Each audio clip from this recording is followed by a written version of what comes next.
বাবাৰ শ্ৰীচৰণত হুকহুকাই কান্দিছে এগৰাকী মহিলা।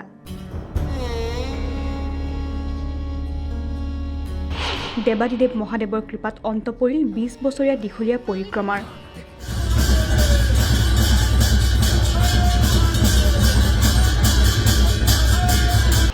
বাবা অগ্নিনাভৰ কৃপাত খোল খালে ২০ বছৰীয়া জটা।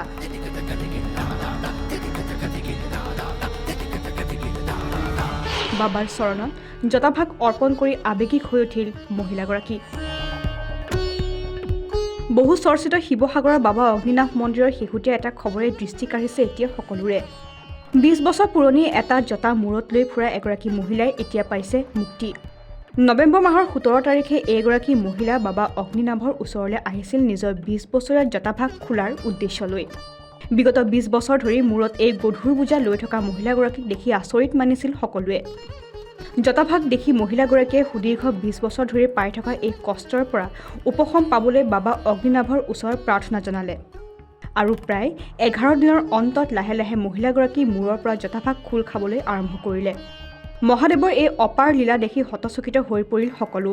জটাভাগ খোল খোৱাৰ অন্তত মন্দিৰ কৰ্তৃপক্ষৰ অনুৰোধ মৰ্মে বাবাৰ শ্ৰীচৰণত মহিলাগৰাকীয়ে অৰ্পণ কৰে নিজৰ লগত ২০ বছৰ ধৰি সংগী কৰি ৰখা এই জটাভাগ।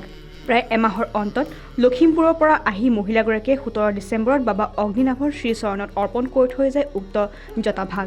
জটাভাগৰ অৰ্পণৰ সময়ত হুকহুকাই কান্দি উঠে মহিলাগৰাকীয়ে, যাৰ ভিডিঅ' বৰ্তমান সামাজিক মাধ্যমত ব্যাপক ৰূপত প্ৰসাৰতা লাভ কৰা দেখিবলৈ পোৱা গৈছে।